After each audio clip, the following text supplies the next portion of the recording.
And here we are, folks. It is a new year, a new season of the Spoiler Room, and a new month. So this month, we're going to be doing Horrifically Musical, which means we're looking at 4 horror musicals. And you'll have to excuse me, I am getting over a cold, so I apologize if I sound a little froggy tonight. But what's not froggy is the film we're talking about, because when you're talking about a horror musical, how could you not talk about a film with the title Cannibal the Musical?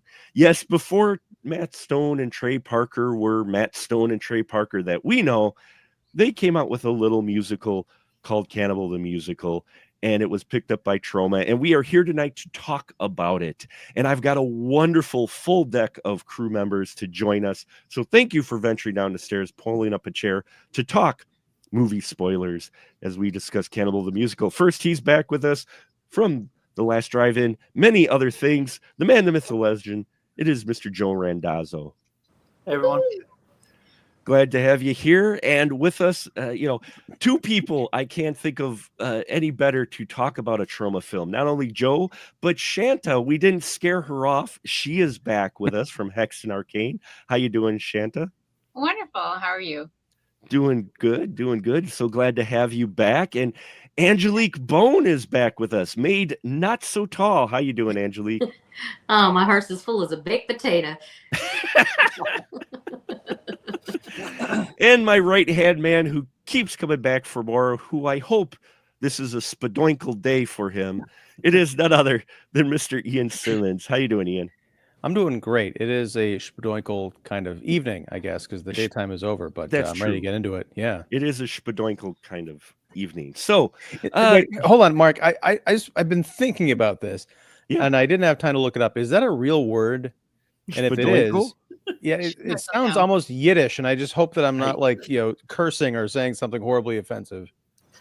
No, I think it's just made up. I think it's just a nonsense word that just means whatever the hell Matt Stone and Trey Parker wanted it to mean at any given time. Oh, it's so good. I think they just put it together because it sounded cool and funny to stay. So, and that's what they came up with. And tonight, Joe, you always do these so well. Give us the synopsis of Cannibal the Musical. Well, there's I guess real events. I think the Alfred Packer story is real. Matt Stone and Trey Parker grew up in Colorado, and obviously, God, why am I going into that? Everyone knows that. But yeah, they decided to make a musical of a infamous Colorado-based story about a group of miners traveling from Utah to Colorado who get lost in the wilderness and have to resort to cannibalism. Let me interject. It's minors, as in people that mine, not minors, as in children. Yes. Right. Yes. Thank you, Shanta, for correcting that so we don't end up on some watch list. Stupid diggers. Yes. Or diggers, as the trappers kept calling them. Trappers kept calling them. Damn diggers. Dirty diggers, yeah. Along the way, Alfred Packer loses his beloved horse, Leanne. And part of it seems like he's leading them off course to try to find his horse, but they're also trying to stake their claims in Breckenridge, a Colorado mining town. And this group of guys want to get out there and stake their claims early, traveling through a horrific storm, so that they can stake their claim and their family can join them, and they can. Along the way, they get lost and have to resort to cannibalism to survive. And we get some very merry musicals along the way, very merry musical numbers. Yes. Just a little off to the side here. We showed this at the Beat Kitchen in Chicago in 2019. We had Lloyd had put together this program with me to do 3 double features in October, November, and December of 2019. And it was a packed house for this movie, people singing along to it. people who hadn't seen it before that I had invited really enjoying it, not realizing going in that it was Matt Stone and Trey Parker, and hearing the voices that are clearly became Cartman or Mr. Garrison and all those other characters. Absolutely. It works with a crowd. It is a crowd pleasing film because it's just so irreverent and funny. And who would have, you watch this movie now, and you can see the guys who would go on to create South Park. You can see their humor in it. Even the lyrics of the songs, there are things that become themes along the way for even South Park. The idea of a heart and a baked potato reemerges in Bigger, Longer, and Uncut. There were a couple others that I noticed earlier today watching it that I was like, oh my God, there's so many parallels, because they were testing all their stuff here. And later on, obviously not that many people saw this movie, so they reused some of the jokes on South Park, but really fun movie. And then, the last half of it ends up being the trial of Alfred Packer, who is the sole surviving member of what happens there. And we get closure to the missing horse saga. We get closure with the trappers, the Indians, who are great in this. Indians in quotes. We should put them in quotes. Yes. Just an overall fun movie that I really was glad I got to rewatch. And I actually watched the Vinegar Syndrome Blu-ray that just came out, and it's never looked better. Yeah, they want to restore the 16 millimeter print, and it's not a video, not a video transfer this time. It was done straight from the print, so it was beautiful to look at. Yeah, it just is a happy coincidence. I picked this film as part of Horrifically Musical a month ago, and suddenly, as of this recording, it's suddenly trending again because Vinegar Syndrome is coming out with Cannibal the Musical, and suddenly Cannibal the Musical is starting to trend a bit out there. And I'm like, oh, what a happy coinky dink. Yeah, their Blu-ray looks gorgeous. Angelique, do you remember when you first saw Cannibal the Musical? Yes. I was in, I think, my senior year of high school, and I adored it. And I saw it when South Park had just started to get real big. And I wrote Matt and Trey a letter asking them questions. And if y'all watch Basketball, the Unsolved Mysteries scene, Angelique Bone, the nosy bitch from down the street. Sweet. I didn't know that. It's awesome. Yeah. Wow. Yeah, watch that scene is the clip of it's on YouTube. It's kind of funny. Great. But I was a theater kid at that point, and my friends and I, of course, you all know I'm twisted anyway, but we had been talking about making Mommy Dearest the musical and stuff like that. And seeing this, I was just like, oh my God, this is so great. Because their humor in that. So when you look at that, you're like, oh, okay, that's perfect. That's just in line with the way they are, or the way they seem to be anyway. Well, luckily they got somebody with your sensibility that to name the character after, because there's a lot of people who would have taken offense to that. Yeah. Oh, that's awesome. Shanta, what about you when you first saw Cannibal the Musical? I'm pretty sure it was 2008. I was a little hesitant to watch it because I don't normally enjoy musicals, but I love people who love musicals, so I decided to give it a chance. And did you enjoy it the first time around? Oh, I absolutely loved it. And the songs were really catchy, and especially like living in Wisconsin in the winter, like you can really connect with the cannibalism and the misery and the frostbite and the everything. Yeah, I always explain it whenever I see the thread of why 26 of the 30 drunkest counties are in Wisconsin. I'm like, have you seen our winters? I'm like, there's a reason why we drink, okay? Keeps you warm and makes you forget about the cold or the wind or the snow out there.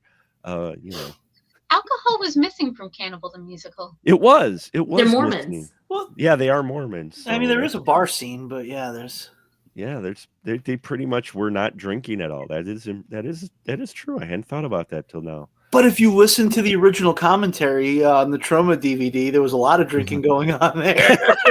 Yeah. Oh, I imagine. Pretty sure that at least that Cyclops was high. Yeah. Well, it's a Joe, famous drunken audio commentary, and at one point Trey Parker starts going off on his ex-girlfriend Leanne, who he named the horse after, and talking about how she dumped him for a guy in an a cappella group. That guy's now like a manager at this place. I'm worth $4 million. Who won? Joe, is that commentary on the Vinegar Syndrome? It's on the DVD? Vinegar They put it Syndrome over? Blu-ray Nice. too. Yeah, Okay. you have to have it at this point. I just know Got the sometimes old when they do DVD those, copy. when they do the new releases, sometimes they don't have the rights to some of the special features. So I love it when everything gets ported over. That's cool. I mean, Trauma probably didn't charge him that much for everything. Yeah. Mm. Probably not. No, it's funny. I ran across a video where someone actually did like a somewhat deep dive of facts about Cannibal the Musical, and I learned a lot about it. And that was one of the things they brought up, was that he named the horse Leanne after an ex that apparently he walked in on or something along that line. I don't know the specifics. I know that he had his heart broken over her. So that's the whole subplot. It makes sense. The story is him getting over his ex. Yeah. Yeah. It could also explain the fate of the horse at the end if you listen to the well-designed audio design of everything. The fated horse. You don't want Ian, horse? Ian, what about you? First time you saw Cannibal the Musical? Oh, you mean me or Ian? Ian. Okay. It's hard to remember because a lot was going on yesterday, but I did make time to watch this movie for the first time. And it was kind of rough going for like the first 15 minutes, I think. Mhm. I was, I didn't have the benefit of watching a really nice Blu-ray. I just, got it off of streaming. And so, yeah, it's in like 4:3. It's really old, just like looks like it was shot on crap video. But, and I wasn't quite sure about the South Park guys doing this, bizarre little Trauma film. But sure enough, after that first 15 minutes, when I really got into the rhythm of it, there were parts when, like, I don't know if you saw this a few minutes ago, but when you're describing things like the encounters with the Indians and the horse, it brought back memories again from yesterday, and I was having trouble containing myself because I was like just thinking about it. It gives me the laughter version of Goosebumps, where it's just like so uncontrollable. I mean, damn it, this movie is so good. And I'm gonna get that Blu-ray ASAP because Made by a bunch of guys who'd never made a movie before. This was their college project. Well, this is the thing that's unbelievable to me, because some of the shots in this movie, like they are hiking through mountains in actual snow. They are going across perilous, rivers with these crazy waves and stuff. I'm like, this looks like it was way deadlier and more expensive than it had to have been, right? Probably. Well, if the video that I watched was accurate, apparently he came up with the trailer, which is the trailer that I shared with you folks, which was the original trailer for his college project that he had to put together. And then they thought they had something that really worked. He had the breakup with his girlfriend, so he worked to raise money, and they ended up raising, according to the video, $125,000 and had 35 days to shoot. Which This is in 1993, right? Yeah, 1993. That's a decent amount of money for an independent film in 1993. Yeah. I mean, still a decent amount now. Ian, I'm so excited to be on an episode where you like the movie. Well, Treat. I'm excited too. I'm just glad we weren't on a Nosferatu episode together. That's another story. That's another story, yes. So wait, so yesterday when you watched this movie, that was your first time watching it? Yeah, it's one of those things where I was aware that it existed. I'm a fan of Parker and Stone. I'm a fan of South Park kind of on the fringes because I've seen a bunch of it, but certainly not all in the 27 years it's been on the air. I'm a big fan of the South Park movie. I just never got around to watching it, and it's one of those deals where like every once in a while, I'm like, oh, that's right, Cannibal the Musical, that was one of them. But I'm usually in the middle of doing something else, and I'm just sit down and watch a movie. But now, as with many first-time cinematic experiences, Mark broke my cherry on this one. He assigned it as homework, so glad to have the experience finally. So thank you, Mark, from the bottom of my heart. Yeah, and this was their intro into the business because they became pretty important cogs in the Troma machine for the next couple of years, working on Terror Firmer. I don't know if they worked on Tromeo and Juliet at all, but they were certainly involved in Troma's Edge TV and all that stuff. Them and James Gunn and Eli Roth. Like, just think about what Lloyd stumbled upon there. Guys who became huge later on. Would they have crossed over with Joe Lynch at some point? Because I think he worked on Tromeo and Juliet, right? I think he did too. So yeah, probably. This is around that time period. Yeah. And Joe Lynch is another one who's becoming a really great filmmaker these days. Oh yeah, he's a great. Did they produce the movie and then Troma picked it up, or did Troma? Yeah, because Troma picked it up because they made it as a school project. Man, because I love at the beginning, of course this happens in a bunch of the movies, but the classy skyline and the Lloyd Kaufman and Michael Hurst presents, it comes up and then all of a sudden it cuts to the flashback where the people are getting their tongues ripped out and stuff. It warms the heart. It's so fitting too. It's just so fitting.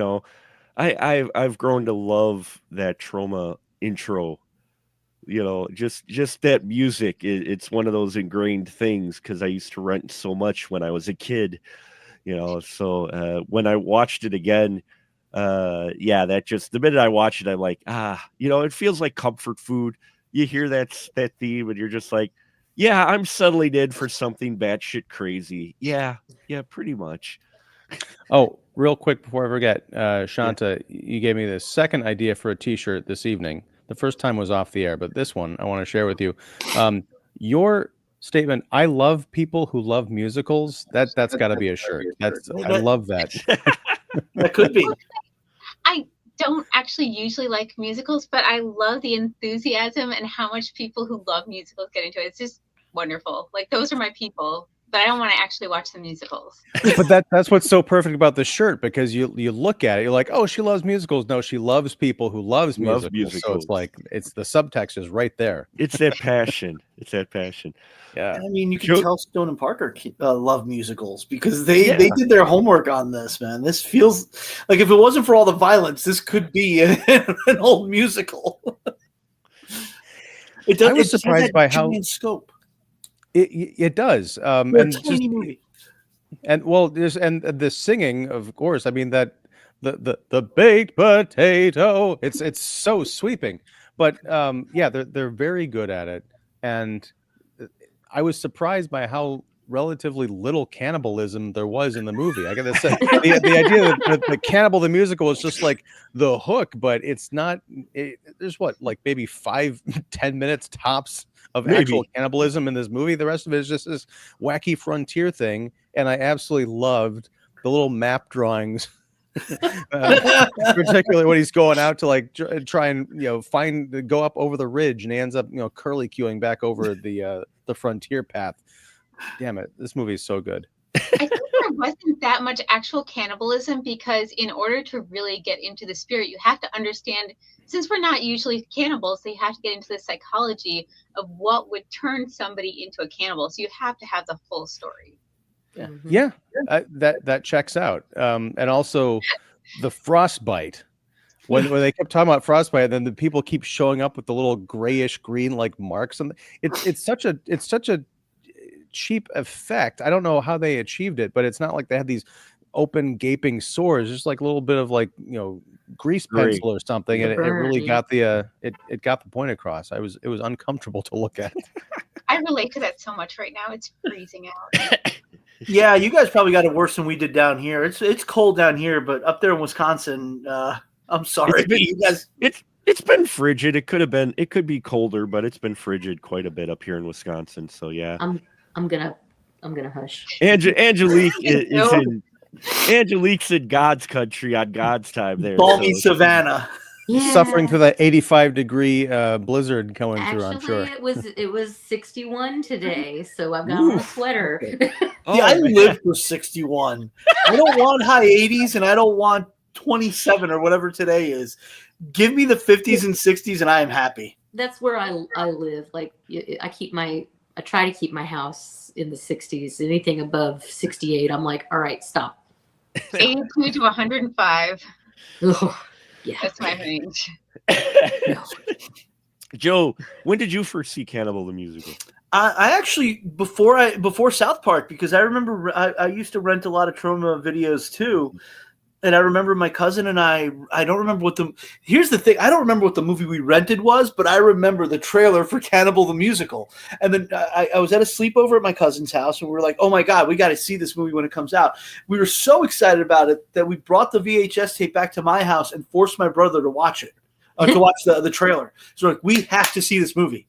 Finally, because I mean, like back in the VHS days, it wasn't like now where I could just go on Amazon and have it here in 2 days. I'd have to wait for the video store to get it. And it was probably close to a year before the video store closest to me got it. And we were like, finally, this holy grail is in our hands. It must have been like 94 or 95. Yeah. I think that was around the time I saw it. I became aware of it when South Park came along, because I loved South Park. I'm like, oh, these guys are great. And then I was like, wait, they made a Cannibal the Musical? Well, I gotta watch it. And I watched it on VHS and dug it quite a bit. I mean, a lot of it stuck with me. I only watched it maybe once or twice, but a lot of it stuck with me, including the Snowman song. So that's why when I watched Frozen, and it was like, do you want to build a snowman? When I was watching Frozen in theater, it popped into my head. Let's build a snowman.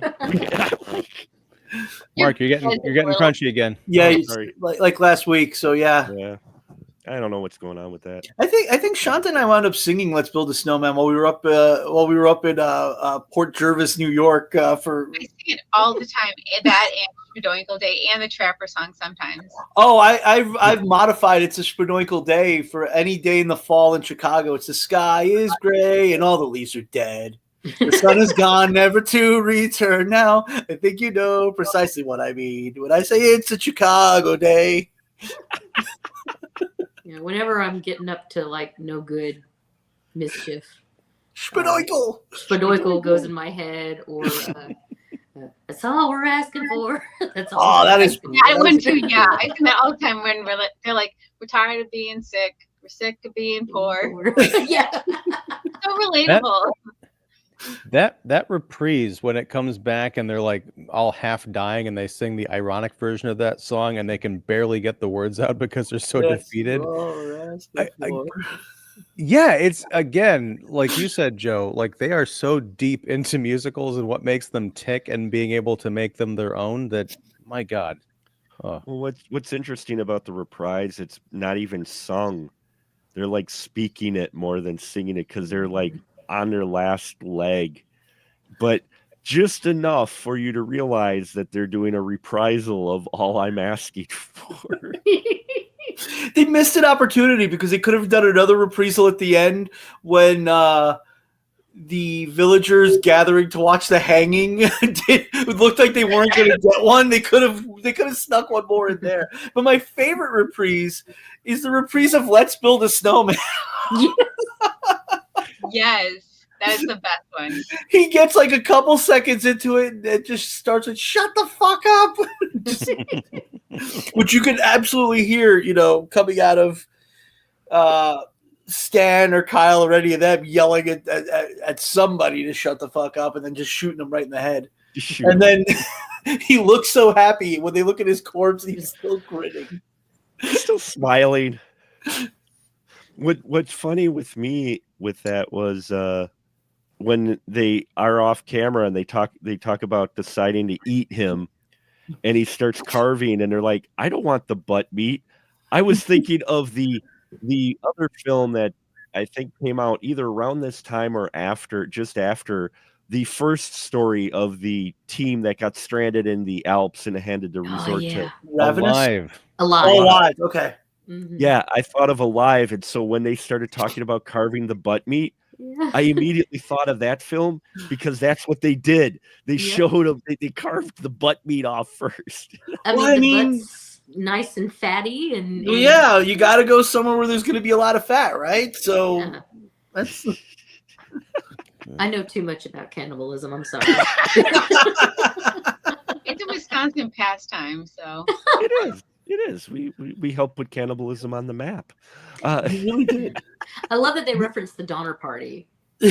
You know, we had an episode of Hex and Arcane where we went to this new restaurant called the Donner Diner and ate mystery. Nice.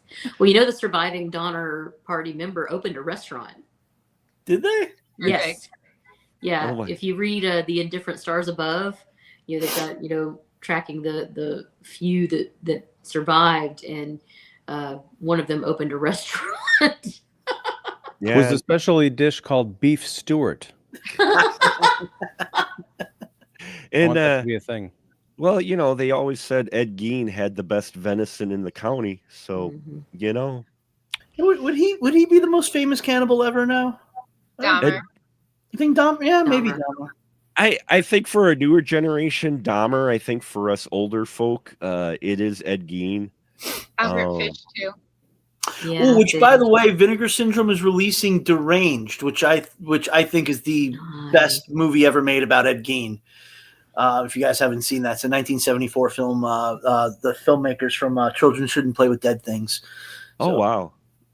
It's been out of print for a long time. So when I heard that, I was like, yes, that is a day one buy for me, because I haven't seen that movie in like 25, 30 years. Not like the Ed Gein one with, what was that, Kane Hodder, where Ed Gein was like this hulking.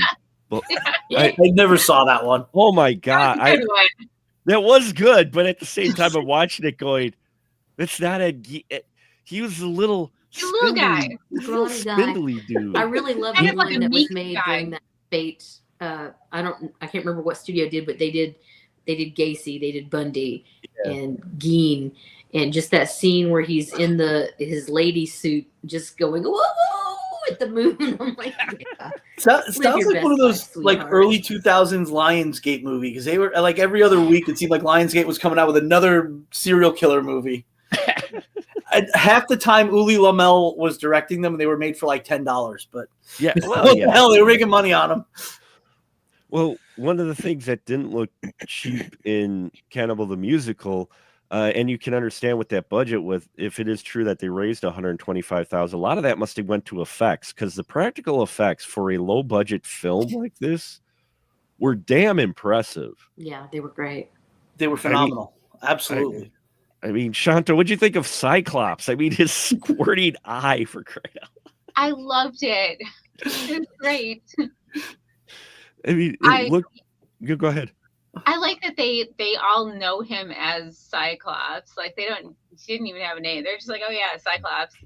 And you know, he just has the one squirting eye pocketing thing. Which is a hilarious effect. Well, it's a great gimmick too, because you can tell they didn't exactly like plan where it was going to squirt. So there's some legit reactions as they're squirting it at the guys, and they're just like, oh. I wonder what it was. It looked like it must have been mustard based, whatever they were using. Yeah, I'm not sure. Or the arm, where the guy's chewing into the arm. I'm like, that's a really good prosthetic arm they had there. Well, I mean, everything in the casting and the crew, they were all fellow students, and that entire dance sequence at the end with all the townspeople. That was their school's theater kids. That's what it was. The parents were played by theater teachers at the school. Alfred Packer's the judge at the beginning is Trey Parker's father. So like they spend no money on anything else. They probably, I mean, you seem to have done your research on like, where did they shoot in like a ghost town or something? I didn't. I know that I know shot the it. courthouse Yeah. is the actual courthouse where the trial took place. Oh, was it really? Yeah. If I remember correctly, like the town scene is one of those weird little, Wild West town attraction things. Yeah. I mean, driving through that area, there's a lot of ghost towns. You could easily go into any one of those. There's nobody there. You just set up your stands. You probably, it's probably dangerous to sleep in any of the buildings because they're probably not as sturdy as they should be. But you want to shoot exteriors, it's fantastic to shoot exteriors there. Yeah, I was wondering about that too, because we were talking about the budget. The first thing that I thought of, not necessarily the special effects, but yeah, just the sets, and because some of that stuff looked like newer, not like they found some ruins and dressed it up, but looked like they actually built something. I don't know if it was They may have complete farce like Rock Ridge or something like that, but yeah, it was very impressive. I kept being pulled out of the movie, but in the best way, because I'm like, oh, these guys are all like 20 years old, and they're pulling off this amazing feat that someone who is much older would probably have trouble coming up with something that convincing. Because we'd probably they're out there doing it. We'd probably overthink it at our age. Yeah. I'm not sure they totally went for historical accuracy though with everything. No, not with the settings of that, but apparently the story from what I was looking at. Audio, Mark. Yeah, your audio's all messed up again. I won't talk at all. That's okay. There you go. Now you're fine. One of the things I was looking up is that as far as the story of Alfred Packard goes, it was actually fairly accurate as far as the characters in that. While they didn't start off with 6 guys, when they get to the Native American tribe, from there, it's 6 guys actually went into the mountains. And one of them was a religious guy. And he is the one that they do claim went crazy. And so that's what's funny is the portrayal of some of the characters and what happens is actually historical accurate, at least as far as what it's been documented as. And I found that interesting, that it was like, oh no, they went here and yeah, they actually got lost in this area. But apparently Packard escaped his jail before he was executed and lived for 9 years on the run until apparently someone in a bar recognized his laugh, saw him, turned him in.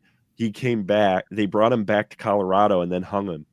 But apparently he was on the run for 9 years before he was caught. I like how educational this movie is.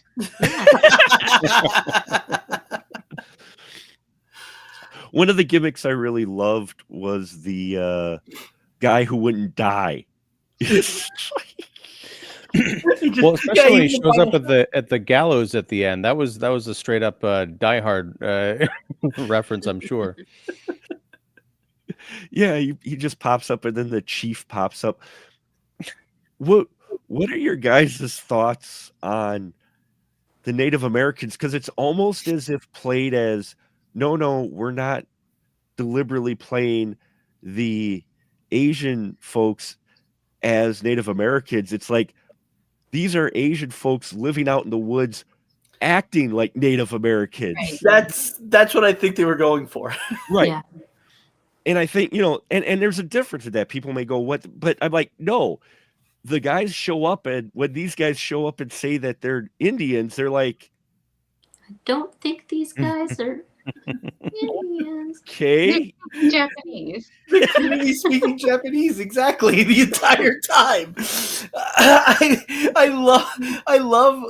love his use of the word assholes. Yes.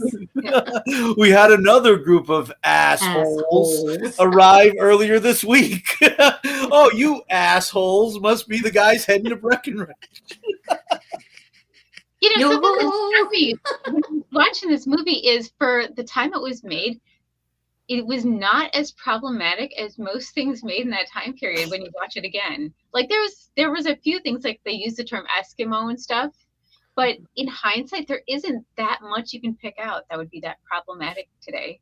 No, I don't think so at all, which is shocking because it's Matt Stone and Trey Parker who have been edgy, Right. for the last 30 years. It's been their stock and trade. So I mean, either the whole thing is problematic or it's not that problematic if you're into it. But well, I mean, I think part of it is their tongue is firmly in their cheek. It is made as a comedy, but it's also, when I got worried when we ran into our Indians the first time, but then you look at the reaction of Packard and his friends and you realize, and the way the guys speak, like, of course we're Native Americans, look at all our teepees. And then you realize, this is just a group of Asian immigrants hiding out in the wilderness.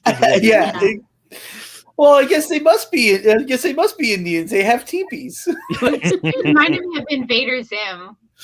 Yes. But yeah, I just loved how the story progressed, the use of the music, and the ending is wild as well, because like I said, Leanne, that poor horse, the whole motivation of Packard going off script or off trail to find her, and at the very end he's like, I don't need her anymore because he's got the reporter who got him the stay of execution, and then you just hear that noise in the back. right after the chief tells him, you don't want the horse anymore? And he pulls out the katana, and all of a sudden you just hear this whack. And also the musical number that the reporter had, one of my favorite moments in the movie is she's singing in like this library, and this guy just wanders in and he's like looking around like, wait, what's going on here? Who is she singing to? Who is she looking at? Because she's on some stairs, right? And he comes down the stairs, and then he starts looking up. He starts looking where she's looking, like, is there somebody there? And then she kind of gives him the side eye bit of look, and he walks away like, you're in my scene. Yeah, can I have my... Some of those lyrics in her song are great when she's like, I'm not the frigid bitch that I thought I was, or something like that. It's always a good moment when you realize that. Yeah. It's the closest thing to a love song, I guess, you will get. No, the love song. No. When I was on top of you. That's true. Okay. Yes. When I was on top of. Yeah, that's the best love song I know. Damn. Her looking back over her shoulder. Oh my God. Is it? Did they had to have put out a soundtrack of this, right? I assume. Yeah, they did. Yeah, there was a CD put out of it. I remember. I don't have it. I wish I did, but yeah, there was a soundtrack put out to it, a limited. And the closing line of that song, right after Trey Parker finishes singing that song, you cut to Matt Stone, who's been eating fudge the whole time, and he turns to him and goes, "Fudge Packer?" Oh. I hate to say I was waiting for that line, because the minute I heard that his name was Packer, I'm like, okay, there's gonna be a Fudge Packer joke in there, but it was still damn funny when it came out. Yeah.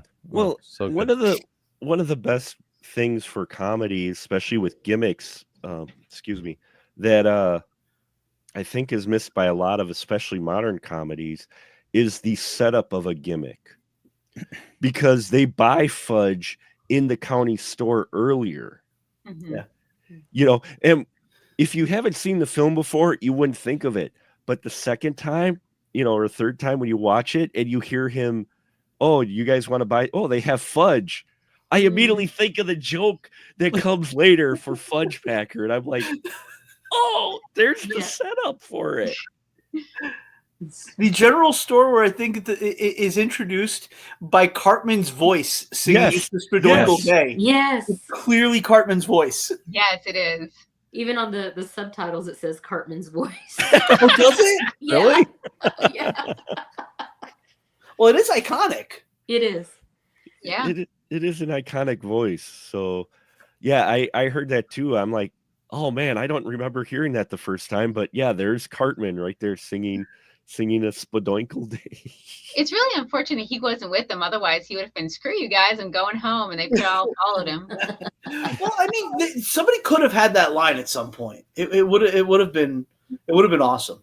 Maybe they didn't invent it yet. Yeah. Screw you guys, I'm going home. I'm going home. I mean, Matt Stone is Kyle. I mean, when he when he takes off his hat and just a giant afro just pops out. Yeah, Kyle's my favorite. It's a Jew thing. Cartman was one of my best Halloween costumes. Nice. Did you go as Cartman? Yeah. But again, that shows you the comedy too, that these guys were studiers of comedy when they did do this. And I mean, obviously we know them now. The South Park, I didn't think would go past so many seasons, and it's giving Simpsons a run for its money for length of animated show. Mm-hmm. I didn't think it would last, but you look at this film outside of animation and you're like, no, these guys got comedic chops. They understand comedy. They understand how to tell a story funny. And the hair, I mean, like the hair thing is great. You don't expect it. And then he takes the hat off and it just poof afro. And the reaction of the other two guys at the fire who's just stare at him. There's nothing really said. They just stare, and it's just hilarious because they're just like, and he's like, what?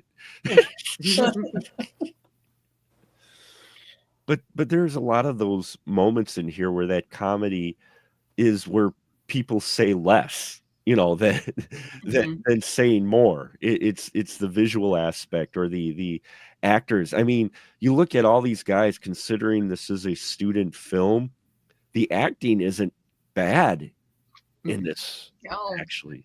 Oh, it's very good. I mean, for what it is, and it clearly set up what they were going to be doing, years later in different movies, not just like South Park, but also basketball and things.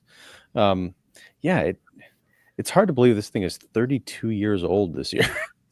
Yeah, I mean, musicals have also been a huge part of their their success at this point. Because South Park, Bigger, Longer, and Uncut is a musical. Team America: World Police is a musical. They have the great Book of Mormon musical. Mm-hmm. So even basketball had some musical numbers. Well, not inherently a musical; it had songs. Yeah, right. I feel like this movie shows they understood not just comedy, not even just musicals. They also, I think, understood the horror film. Yeah. I mean, obviously the guy who they first meet up with in the mountains is supposed to be Crazy Ralph from Friday the 13th. You're all doomed. You're doomed. Well, and they also understood distribution because they opened the film with a massive slaughter featuring practical effects and a cannibal, Packard going on his rampage. And I am always taken back to what I've heard a couple different indie filmmakers say, either in interviews or on documentaries, where they say, yeah, most distribution companies won't watch past the first 15 minutes if they submit a film to get distributed.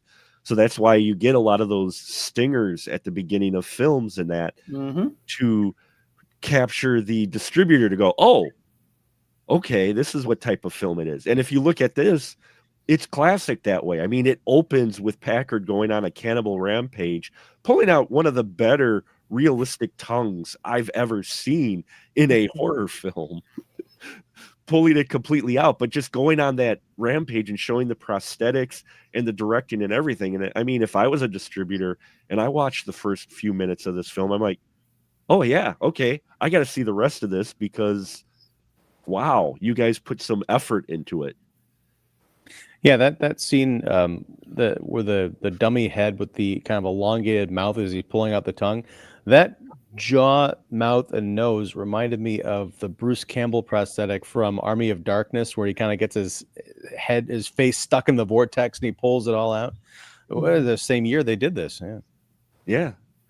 So I mean, but you see the talent here, and that's why I do like seeing some of these earlier films. Now, I will debate. There's people that love Dark Star. I think Dark Star, John Carpenter's early film, is painful to watch. I agree. I love John Carpenter. Y'all are smoking some crack here, guys. We should not promote drugs on this live stream. I love John Carpenter. But Dark Star was brilliant. Yeah, keep going. Dan O'Bannon, got it. Yeah. God, I hope Brian Norell is not watching this. I used to use it as a litmus test for some friends of mine going, okay, we're going to sit and watch Dark Star. What? I'm like, and if they didn't go running away, well, I'm like, oh, okay, I guess we can be friends then. They didn't go running away from it. But I don't consider that. But I mean, some of these other earlier films by, directors and that, you watch this and you see all those seeds planted here, that ideas that they were already working on before South Park, that they were coming up with in college. Even Book of Mormon. I mean, yeah, they're Mormons, for crying out loud. At one point, the guy pulls out the Book of Mormon. Oh, Utah. The Native Americans didn't know what Utah was until he pulled out the Book of Mormon. They're like, oh, Utah. Okay. Have any of you guys ever been to Utah? I have not. I spent a weekend there, and I remember going to the hotel bar, ordering a drink, and there was like barely any alcohol in it. And I was like, can I just have a second shot for the drink? Like, well, you have to order more food first. I was like, wait, you have to what now? Like, you have to order another food item for me to be able to give you another shot. I'm like, that's the most ridiculous. Like, if you go up to your room, there's the mini bottles there. You could drink as much as you want in your room, but out in the public bar and lobby, you cannot drink a second shot of something without having a second portion of food. I don't know if it was just this hotel's policy, but I was like, okay. Yeah, Utah's like the opposite of Wisconsin. Beautiful state, Oh, it is, yeah. I was there in June and it is gorgeous, but yeah, it's not. Don't go there if you looking to imbibe. No, I was there helping a friend out who was having a medical procedure done, and this was just the hotel we were staying at, and I'm like, so if I go back up to, like, yeah, you go back up to your room, you can have as much to drink as you want, you just can't do it out here. That is so fucking strange. That is strange, but hey, it's Utah, right? Oh, Utah. Oh, Utah. What about the Trapper song? It's one of my favorite ones in the entire movie. Same.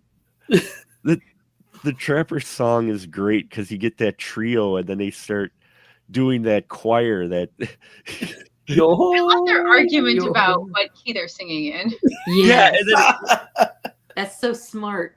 That, again, just a hallmark to Matt and Trey and their intelligence and knowledge of music and theater. Just that whole argument, I was dying. I'm like, oh my God. Well, it's kind of like what Family Guy would try and do, years later, where you pull over for like this nonsensical, out of context joke that goes, and it keeps going, and it keeps going, and keeps going. The whole point of it being eventually it stops being funny, which in turn makes it funny. But the thing here with that, debate about the musical notes, it never stops being funny, even though it keeps going on and on and on. The absurdity is what makes it really work. You're right, Angelique. I was dying watching that. Well, what I love is what ends that conversation when they get to the point of, well, isn't that note the same as this note? And they're like, well, and then they like stop. They stop. They're like, well, shit. My favorite joke in the whole movie is when they're trading insults and Matt Stone's character is just like, nice hat. And then they call back to it again later. Yes. That just shuts the whole thing down. I'm just like, oh my God, yes. Was that was the skunk hat with the googly eyes on it, wasn't it? Yeah. Yeah, the guy kind of trying to look up like this at the googly eyes. It was great. His reaction is fantastic. What about you, Ian? What's your favorite joke in it? If you had to pick one. I think the whole "On Top of You" song, it was so vivid. Yeah. Well, how does it reveal that it's a horse work to a first-time viewer? Well, I think I kind of figured it out, but no, I'm not going to talk about what was going on in my head because we are on YouTube. But yeah, by the end of the song, I had this like really uncomfortable like mashup going in my head. That was now that you've mentioned that it was about an ex-girlfriend, it all makes sense. It all comes, especially when it's rumored that she cheated on him. I imagined him walking in on Leanne and the other guy while she was perhaps being the horse in that situation, and that being the light bulb moment. Like, I'm going to immortalize this scene. Could also be why what happens to the horse happens to the horse. Yeah. Yeah. I mean, that's, Weird Al wrote One More Minute because of a breakup he had, and it's a wonderful anti-love ballad. So, sorry. I don't think I know that one. You don't. It's Oh, from it's his first amazing. album. I could recite the entire thing because it's my karaoke staple, but I will spare everyone that pain. You So and we me got to both. take Mark out for karaoke sometime. Get him to do this. Yeah.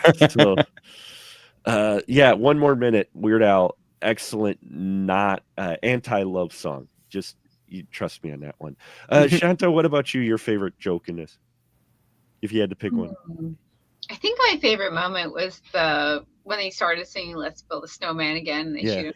Just loved it. Or I love that song too. Well, and that's where that timing comes in, because he just gets 2 lines in, and the other guy, who's the religious guy, pulls the gun out and shoots him, and you're just like, yeah. Oh. Now that you said the thing about the girlfriend, it made me, like, as soon as you said that, it made me think of the movie Haggard. And I was like, that is so the exact same thing. I've not seen that. I don't think I know Haggard. It's like Bam Margera and Ryan Dunn. It was Ryan Dunn's ex-girlfriend, Lauren, who they called Glorin in the movie. Oh, okay. It was very well disguised. Not subtle at all. What about you, Joe? What's your favorite? Same. It's the reprise of "Let's Build a Snowman." I saw that was in the trailer. Yeah. And I laughed my ass off as a kid seeing that. And we were just like, okay, we absolutely have to watch this movie. And it did not. In fact, when they went through the song the first time I saw it and he didn't shoot, I was kind of disappointed. I was like, what's going on? Like 13, 14-year-old me's like, wait, why didn't they shoot him? He shot him in the trailer. And then, yeah, when the reprise happens and you instantly get it. Now watching it today post South Park, you definitely see this beat. Oh, they do it in Kyle's Mom's a Bitch. Yeah. In Bigger, Longer, and Uncut, because Cartman starts singing. Don't do it, Cartman. Shut the fuck up, Cartman. And then he finally does a big musical. But yeah, they I keep pulling these parallels now. But yeah, that was my favorite joke in the movie. It was my favorite joke in the trailer. Ended up being my favorite joke in the movie. What's interesting about the trailer is that it's a slightly different cut, because that's what they shot first. But would you guys agree that the trailer they shot, even though they shot that before they actually shot the actual movie, it still delivers, it still promises? I mean, what they show there, they delivered on. Except the song Shatterproof, which never appears. Oh, that's true. I only watch trailers after I watch the movie, unless I'm forced to sit through a trailer, because I don't like to spoil any part of a movie I intend to watch. Mm-hmm. So I don't usually end up seeing trailers. Well, especially now. Now they give away the whole fucking movie in the trailer. Yeah. Though there are a couple scenes in the trailer for Cannibal the Musical I wish would have been in the movie. But it almost seemed like part of it was scenes from behind the scenes almost that they included in the trailer. Like the Rockettes kicking they did. Yeah, they never do that. Yeah. They don't do that, but and that's when the announcer says in the tradition of Friday the 13th Part 2 and Oklahoma. Yeah. Angelique, would you say the trailer delivered? I mean, they delivered what the trailer promised. God, yes. I mean, it if not kind of selling you on the story, selling you on, I really need to see this. Whatever this is, I need to watch this. The zaniness of it, yeah. The zaniness, yeah. Yeah. Shanta, do you agree? Trailer? Yeah. Solid, yeah. Ian? Oh, yeah. Trailer? I did not watch the trailer. I know you sent it out, but I didn't get a chance to watch it before the show. Fine. So. Guilty as charged. I will watch it afterwards. Just ruin the segment. That's fine. That's fine. Okay. And possibly the whole evening. And the whole evening, the whole episode's ruined now. And I think when the VHS of this came out, I think that's when I finally saw the trailer for Dario Argento's The Stendhal Syndrome. I think that might have been at the beginning of the Cannibal the Musical VHS. Oh, that's yeah. I was thinking, I was gonna say, I think I saw the trailer for Cannibal the Musical in front of Redneck Zombies, but Redneck Zombies wasn't initially released by Troma, I don't think, because I had I saw in a mom and pop store in the college in Point here when I was going to college, they had the big clamshell. And folks, if you wonder about rentals, the studios or the distributors charged rental companies a premium for their videos. On the back, and I remember this, on the back of the clamshell for the movie Redneck Zombies, it said $50. They actually had the price at the bottom of the clamshell for a VHS tape. $50 in like 1987 too. Right. Yeah. I mean, we're talking. Well, that would have been 94. That, you know, or 95, but still, it was like $50 for the VHS. It was like, wow, you know. So that's why they asked you to be kind and rewind. That's why they asked you to be kind and rewind. That's why they had to charge you those late fees, man. If you don't bring those back, that thing set us back $50. We need to rent this video out 25 times. Yeah, to get our money back. Yeah, if you think about it, or at least, you know, for a new release back then, it was $3 to rental. You know, it was like, yeah, you want to make your money back, you got to rent that thing out at least 10 times. Yeah, Roger Avery and Quentin Tarantino were on, I think, Joe Rogan like last month, talking about like the whole thing about running video stores and Blockbuster and that rivalry. And they did bring up the cost of having to buy tapes and then rent them out, but the biggest problem was storage, because you had new movies coming out each month and you had to meet the demand. But it's like, well, you've got like 50 movies times 50 movies times 50 movies. Yeah, it was really interesting stuff. Yeah, the video store that I went to the most, after a couple of months, because they would buy like, 5-10 copies. Like if it was something like, a huge movie, they'd probably buy like 10 versus like 5 if it was like a smaller movie. And I remember having to wait weeks at some points for movies because they couldn't get more than like 1 or 2 copies, so you'd have to go on the wait list. But what the video store closest to me would do is a couple of months after the movie basically had its initial run, they'll sell a used copy of it for $5. Yep. Mm-hmm. And they'll go down to just 1 or 2 copies then, and that's how they'll make room for the next wave. And if something doesn't really get rented at all, they just sell it off. That's how my collection started. Previously viewed movies. Mine too. Mine too. Video stores going out of business. I would buy a lot of their stock when they were going out of business. I'd be like, okay, I want this. My ex-girlfriend and I had bought one of those DVD recorders that you hook up to the TV. So even though stuff wasn't on DVD, we were transferring it to DVD-Rs because we ran out of space. Mm-hmm. We were like, oh shit, what do we get? So we bought this thing and we were like just constantly running it. And eventually what I realized is looking on eBay, I'm like, wait a minute. These VHS tapes that I bought for $5 are selling for like $50. So I started putting them up on eBay, and I'm like, "Oh, honey, we're doing good." Wow. Because there were movies that at that point had never been on DVD yet, and they were only on VHS. There were people who wanted them, and I'm like, "Oh yeah, this copy of Body Shop from 1972, a fucking slasher movie nobody knows." All of a sudden, I'm just watching the auction go $5, $10, $15, $20, $30. Okay. I mean, I collected the majority of my independent film DVD collection up until recently. Family Video Family Video because of inventory. They couldn't keep, they could only have so much shelf space. And so after like a month, I'd wait and they'd have those for $5. They'd sell the DVD. And so I got a bunch of indie films because they did a lot of independent distributors. And I got a lot of those films for $5. Deadly Xmas got into Family Video. It's the first and only movie of mine to ever like get a video store release. I was so happy I got to see that because video stores are not long for the world at that point. So, and I hope you guys don't mind me sharing. It connects to the video store thing. Is that I was in a Family Video one time and I saw this film, The Other Side, on the shelf. And I'm like, oh, hey, I reviewed that like a year ago or whatnot. And so I just picked it up. It was for $5. And I turn it over. And sure enough, the review that I wrote for We Live Film, it's got a pull quote on the back of the DVD. That's great. It's awesome. But I just picked it off the shelf at random. I'm like, I think I remember reviewing this last year. And then I looked on the back. I'm like, We Live Film, 4.5 out of 5 stubs. I'm like, wait, stubs? Hey, that's my review. Does it have your name? Yeah. Huh? No, it just says We Live Film. It doesn't have my name. Oh, okay. But the rating was stubs, and I'm like, that's mine. It's mine. So yeah, I bought it for $5. So there you go.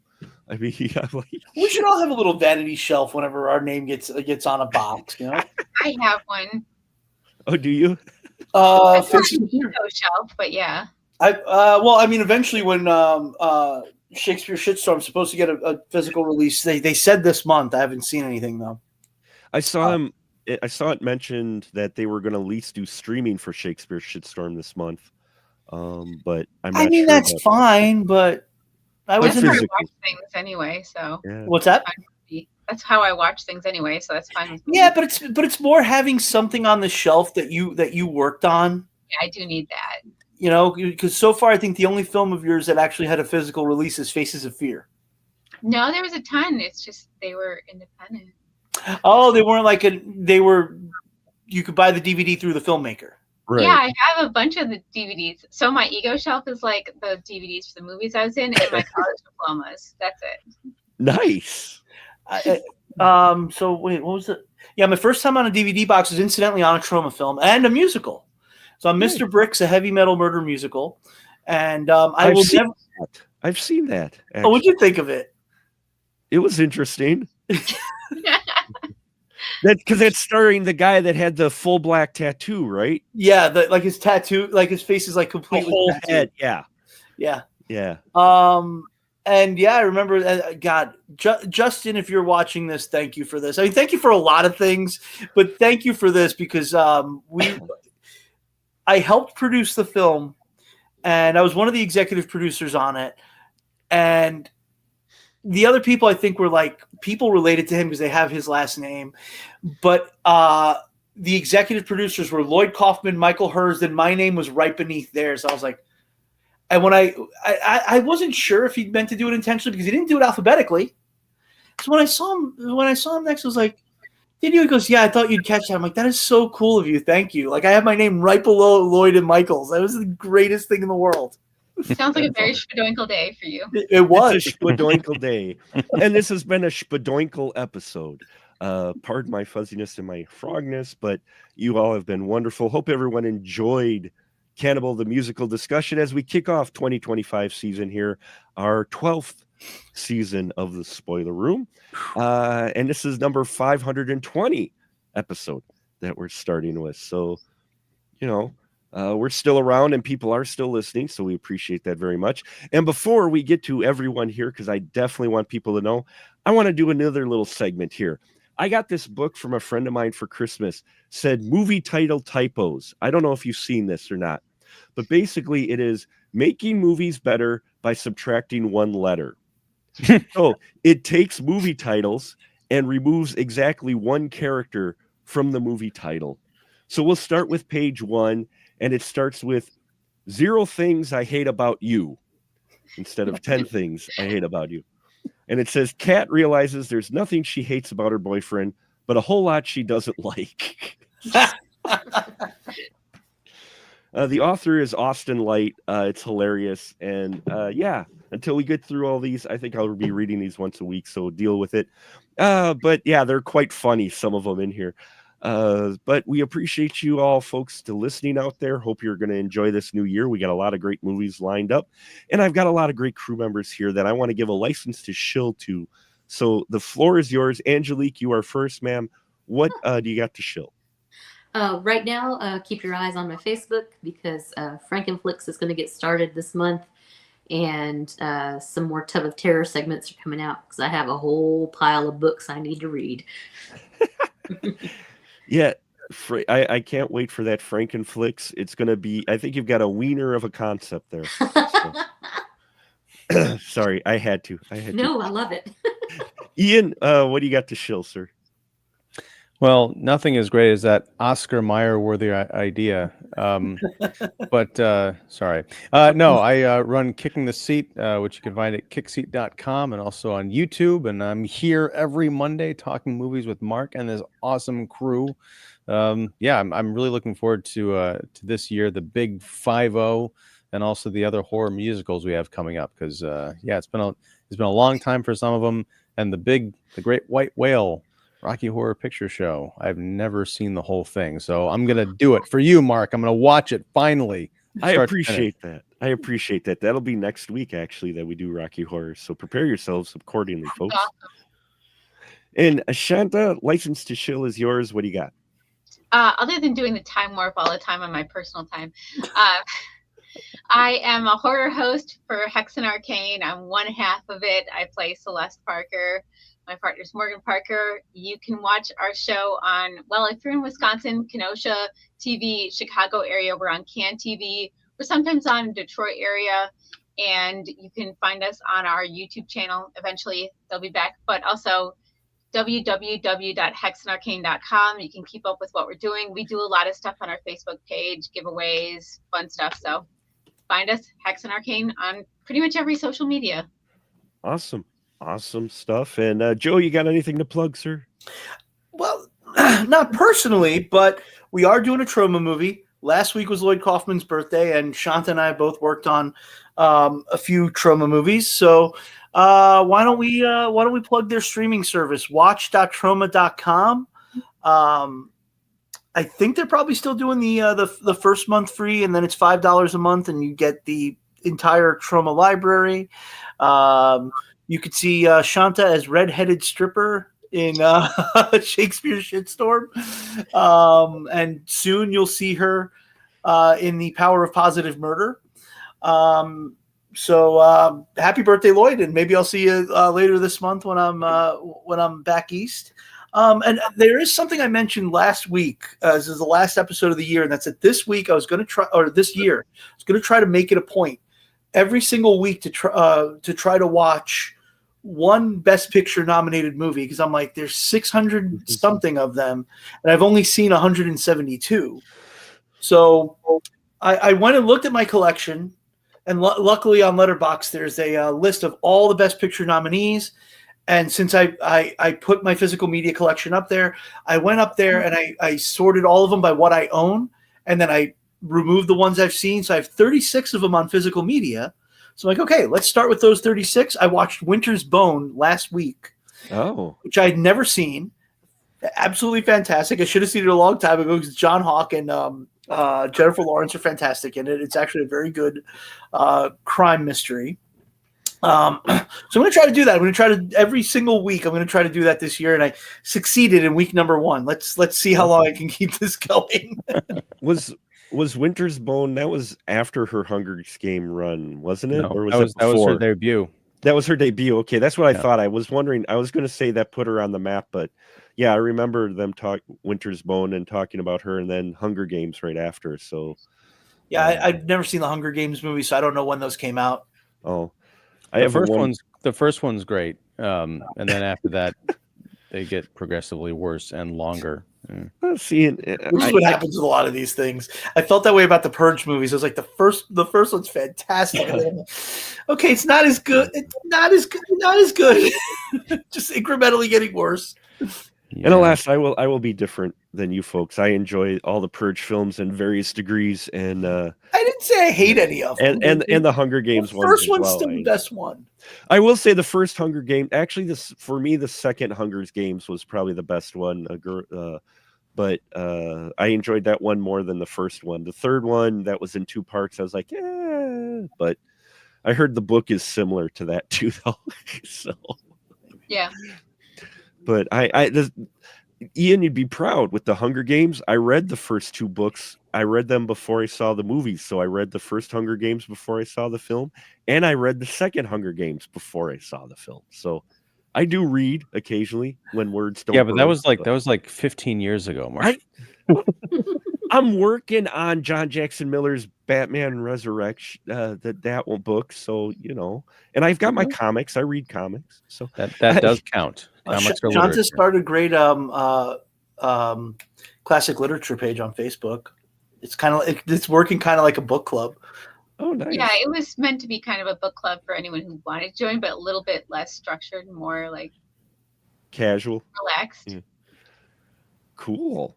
Well, you all have great stuff, folks. Check out all their stuff. It's wonderful. And if you're bored, check out specialmarkproductions.com. We've got a link up there for if you missed it last month. I've got a page that I do every month that shows you everything we did the previous month in case you missed it. We're trying to hit the goal of 4,000 subscribers this year. Last year, we went for 3,000 subscribers and we ended at just shy of 3,200. We were like 3,189. So this year I'm getting lofty and saying we could do 4,000.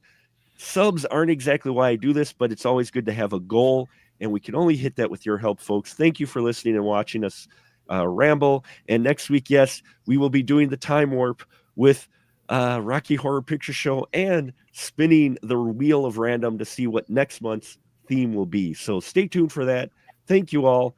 Now go outside and build a snowman. Which you can actually do in this weather, yeah. Which you could, yeah. Oh.